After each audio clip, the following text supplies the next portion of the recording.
Welcome to the podcast today. I'm Danielle Goodrick, Knowledge Product Manager at CIPS, and I'm joined today by George Booth. Hi, George.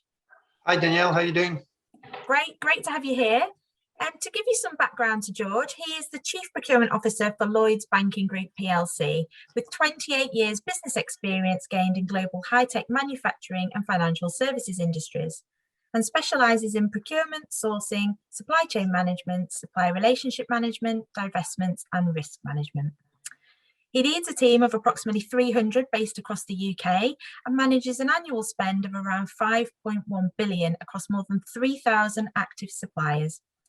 George features on the CIPS Power List, and Lloyds Banking Group won the Best Practice in Procurement Supply Chain Integration at the CIPS Excellence in Procurement Awards in 2020.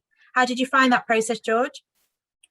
As usual with CIPS, it's a challenging process, isn't it? Where we have to be very thoughtful on the team that we put forward. So the team write the brief, they present, I guess, the proposition into you guys for evaluation, and then they hold their fingers crossed. And we've participated with CIPS now over many years in terms of awards. I've been a member for many years, and a number of our colleagues go through it. So we're very familiar with the process, but there's a very high bar, and we always submit 4 or 5 initiatives. It really motivates the team, focuses their minds, and of course when we win an award we're delighted. It's a great level of kudos for the individuals concerned and the team, and helps with recruitment, it helps with retention, and overall it's a great process. I'd thoroughly encourage anyone to go through. And can you tell us a bit about the award you won last year? Yeah, we won an award for the innovation that we drove into exposing risks deep within our supply chain. So everybody deals with third parties, but we were going beyond to try and determine a threat and break effectively an end process that we run. And we did a lot of collaborative work with our third parties to do it in a risk-based, data-driven model. And that's given us an ability to map out our supply chain in a granular level of detail that we've never had before. And it gives our businesses much more proactive insight to the risks the supply chains represent. So I guess it's the first time that the judges had seen something like that. And we're now taking it to the next level of automating that and driving it at a larger scale. So yeah, quite an exciting initiative. Yes. And we also got highly commended, if you remember, for partnership in a game theory context, which is, I guess, today's topic of discussion. So yeah, the team really love going to these ceremonies virtually, obviously this year compared to previous years. But yeah, delighted with the win. Great. And the commendation really is what kind of leads us to today. So I'm really delighted you've been able to join me to discuss game theory's application at Lloyds Banking Group, George. TWS and CIPS have recently conducted their 4th annual survey designed to explore the awareness, understanding and application of game theory within procurement. And this year, the results show that increasingly more procurement organisations are discovering and applying game theory. So when did you come across game theory for the first time? Well, the first time was probably in school. I remember the prisoner's dilemma. It's a very famous form of game theory. And I studied economics at university along with marketing, so it was a big part of the course. And I kind of hadn't really appreciated, probably until 7-8 years ago when I was at a future CPO event. I met a peer working at a large UK automotive organisation who had actually implemented a game theory model and methodology. So I started looking into it a little bit more, and quickly realised I've been applying game theory in my sourcing career without realising it. Most buyers out there do it. And game theory is really simple at one level, where there are rules of a game or an interaction, typically between a business and the supply market. And we could see the effect and the impact it could have to drive more positive outcomes for ultimately our customers or business clients. And it was a much more collaborative way of looking at achieving better outcomes, where you've either got, on the one hand, monopolistic situations or a very diverse, rich choice in a market and everything in between. So yeah, I guess I've been familiar with it for 20, 30 odd years, but in practice, professionally, I've been implementing it with the team here at Lloyds for probably the last 6 or 7. That means you've been at the forefront of the development. And our report highlights this year that more than 80% of game theory users started applying game theory over the last 6 years, and more than 50% started in the last 3 years. So why did Lloyds Banking Group look into it back then? I guess we're always looking for the edge or the next thing in procurement. And again, like I said, we were doing game theory without articulating it or really understanding how it worked. And it's only when we sat with professionals who were, PhD qualified mathematicians, statisticians, game theorists, there are, qualifications in it now that you can achieve. When we realized that it was an opportunity to upskill our team. And I've got a kind of community of about 150 buyers, most of whom we've now trained through formal game theory, methodology and practice.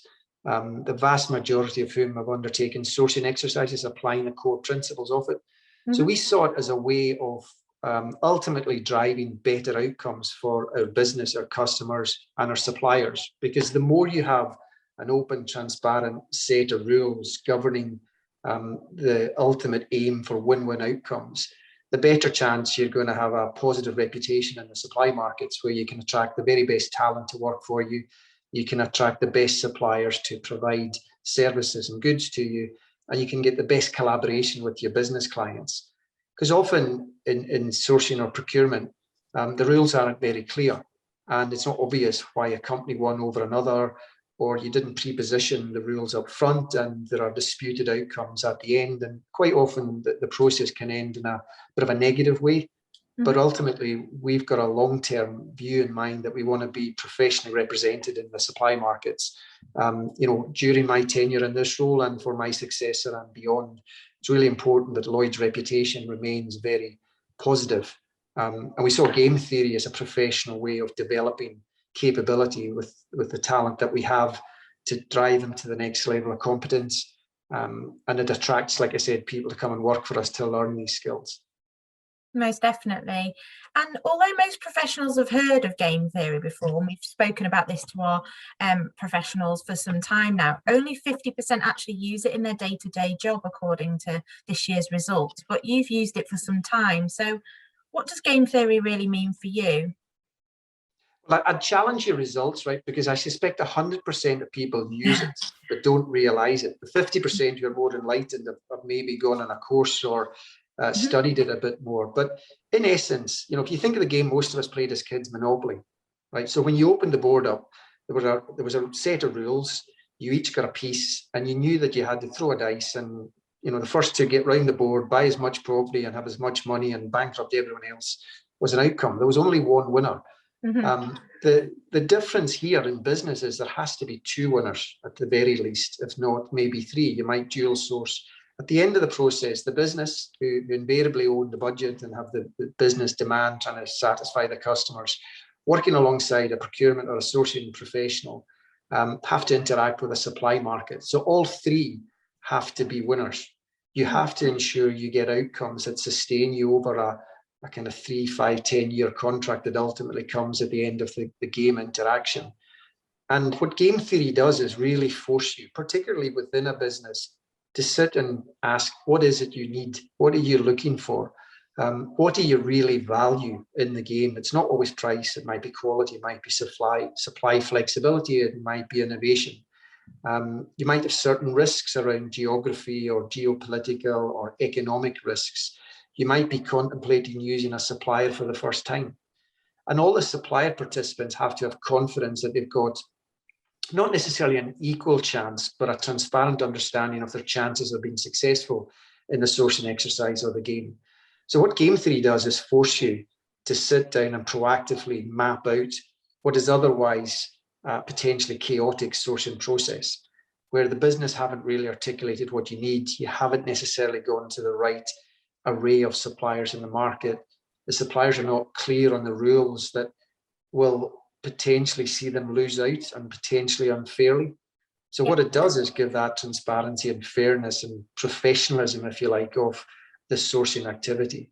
And for those who are, I guess, doubting Thomas's out there, I would, thoroughly recommend they go and do a bit of research. There are various partners out there. It's not our job to endorse any in particular, but there are several well-known practices who have game theory really at the forefront of their offering. And they'll come and talk to you, they'll explain it. And ultimately, end of the day, it drives more value for both organizations, the consumer, the customer, and ultimately the supplier. That's ultimately what you're driving to do as a procurement executive. So why do you want your teams to use it more then? I guess there's two reasons. One is professional competence and development. It is an intellectually challenging concept to get your head around. And I've had people go through the training, which we've developed in partnership with one of our game theory, suppliers, who in effect have professionalized the competence of procurement, sourcing, supply chain management by taking the essence of the mathematical theory and the game theory broader context and tailoring it for procurement and sourcing professionals. So I want my people to have the very best opportunity to learn, to grow and develop, enhance their skills. The second then is more selfishly for us as a business to make sure that we can, put the best position in the market as a consumer of goods and services. So we attract the very best supply partners to come and work with us, because we compete, with not just other financial service organizations, but globally for the goods and services that are in scarce supply. So when the supply market sees you as an honest, transparent consumer who very professionally deals with them, you're going to have a much better chance of becoming their partner of choice. And I think a lot of businesses make the mistake that they've got something to effectively, put out there to buy, and therefore all the sellers should line up and should be lucky to get to deal with you. It's not as easy as that these days. It's much more complex. So I think two short answers to the question. One, it helps grow and develop the professional competence of individuals, which is great for retention, great for development, great for attracting talent. And secondly, for the business, it delivers for us much better sustainable outcomes. And it's quite a complex methodology, and you've touched on that. So what are the biggest hurdles for you when introducing this? And looking at your stakeholders as well, was it easy to win them over at Lloyds Banking Group with the approach? I think it was challenging at first, Danielle. One, for colleagues who are tenured buyers, right? Buyers have been doing the job for 20 years. They've run, dozens, if not hundreds, of sourcing exercises, and they're all able to point to, I got a saving or I got a better outcome. And then business clients who think, hang on, this is going to take time. I need to put a bit more energy and effort into it. And also for suppliers who get suspicious, right? Because gaming and game theory, suggests there's something underhand potentially going on. So there are loads of doubts and challenges. But once you sit down and explain to people, all you're simply doing is running a game, a bit like Monopoly or anything, Cluedo, anything you've done in your past. Sit down. It's got some rules. It's got a sequence of events. It's got a level of transparency where everybody involved is really clear on the rules. And it allows you to be very sophisticated to weight certain risks, for example. So if you're going to deal with a new supplier in a new geography with a new alternative, part or service to the one that you're used to from the incumbent, often the incumbent can think that they've got the business in the bag, and therefore it's very difficult to attract new entrants. The businesses is quite often reluctant to use a new supplier, and the new supplier knows that. But if you sit them all down and say, look, here's the new rules, and here's the sequence of what we're going to go through, and here's how we're going to ensure fair and transparent access to the decision-making process, suddenly everybody gets a bit more enthused. And when you start to deliver the initial outcomes, we went on a big PR exercise across the internal function, who you have to sell hard to, and also the business client, and also the supply base. So we took all of them through the journey of what we were doing and why we were doing it and what's in it for them. But you have to work hard at it. It's not easy. And probably the best tip I would give is break down all the game theory language and terminology into something that translate to common sense. Yeah. And that was really helpful, supplemented by early wins and initiatives that we had gone through, and just explaining it to everyone involved. And everyone buys into it. Eventually, if you persist with this and you show good value and outcomes, people will buy in and support it. No, that's great, and showing that value. So if we look at suppliers then, how did they perceive it? Again, probably with suspicion. I think because we were open and upfront to explain that we were enhancing our skill set and investing in our people to drive better more than we lose out. But we're genuinely wanting win-win outcomes in any negotiation, which is what sourcing out boils down to, where the essence of it is you're trying to satisfy the business client needs to service their customers by taking their requirements into the supply markets and explaining really clearly what it is you're looking for to the richest breadth of suppliers possible. And communication of that requirement is really key. It's not all about getting the best price, the best quality, the best service, the best innovation, access to the best people. It's a balance across these factors. And you have to ensure that, you know, your scale and your presence and most importantly, reputation in the market is as high as possible, because your reputation is what follows you as an individual, what follows you as an organization. So the suppliers, once they understood that we've been really genuine, have bought into it. Suppliers have been through many game theory based sourcing exercises multi times over. And I've had loads of conversations with, you know, senior people in our supply partners who have taken game theory to heart and that actually tried to implement it, and in some cases very successfully, into their businesses. So it is a methodology, like I said at the beginning, it's always been there that people haven't quite realized was couched in the principles of game theory. But when they've actually looked at these principles and then professionally trained and adopted them, it's become very obvious that, why weren't we doing this, you know, in the past? So the suppliers will come on board, they will work with you. And because more and more organizations are doing it, by extension, they've experienced it. So the ecosystem globally around us is really growing. And you're going to be in the minority if you're not taking a more applied game theoretical approach to your sourcing procurement exercises. And you seem to have really pioneered this approach. So how have you organised the upskilling of your teams and incorporated game theory into your team's training? I was fortunate that I got sponsorship from my CPO at the time, a chap called Michael Whitby. He was in Lloyds, in the role. And I brought this to Michael, kind of talked him through it. And he did 30, 40 years experience in the game. So he quickly understood the merits and he gave me the sponsorship to go away. We pulled together a small team of enthusiastic peers. We then, asked for volunteers from our buying community. And a number of them, really got enthused by it. We then partnered with our game theory provider. We established a bespoke training course, a qualification that you can get. And we've now got experts who have become training the trainers. So we now train our own people in the methodology. And it's something you have to have as part of your culture, part of your DNA. It's not a course you go on and hope to remember. It's how we do business. And it's applicable to the very smallest of spends and most simplest of tasks, right through to the most complex thing that you will buy. So I think just having a kind of enthusiasm, a level of sponsorship over it, Danielle, is really key, right from the executive running the procurement sourcing function, right down to the most junior buyers and the business execs that sponsor us and ultimately pay the bills. They all have to buy into it. So it's a cultural change. It takes time. You'll have some bumps in the way, but if you stay, a believer, if you demonstrate good results, like everything, it'll eventually be embedded as part of how we do things around here. And from what you've talked about there, you've built up a significant in-house expertise where you've got trainers who train your team and it's been part of your DNA. But it'd be interesting if you could tell us in which categories or perhaps market situations you want your teams to adopt this approach. Is it internally and externally, or is it just more supply market? It's supply market for us in the main.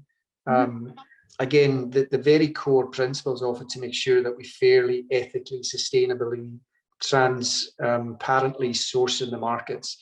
And, the sense of achievement after an exercise is shared often by the suppliers and the procurement professionals, along with our business clients internally. Everybody will sit down and go, wow, that was an amazing experience. I've learned what a kind of Dutch auction is or an English auction as part of game theory and how we drive competitive pricing. And sometimes the path to get the best outcome is not very obvious. So I think it's that shared sense of achievement and learning and sustainability as you take it on to the next exercise. So everyone in my organization, it's open to them. We do it across all categories. We do it in all markets. And I'd venture to say now pretty much every supplier that we deal with has gone through an element of a game theoretical based sourcing interaction. Right. Where they walked away learning a bit more about it. And that's intensified over time, I'm assuming, that to reach that point. If we just talk back on the report and the findings this year then, before we close, so more than 60% of respondents believe that the use of game theory in their organisation will rise in the future, either because they'll either introduce it or intensify it. So just to close then, what would be your recommendations to them, and how should they get started, or how should they roll it out further in their organisations? The first thing I would say is go and speak to the experts. Go speak to the people who run the practices out there, and they're easy to find. That there are many. We've partnered with, one in particular. The second thing then is translate that for your leadership team.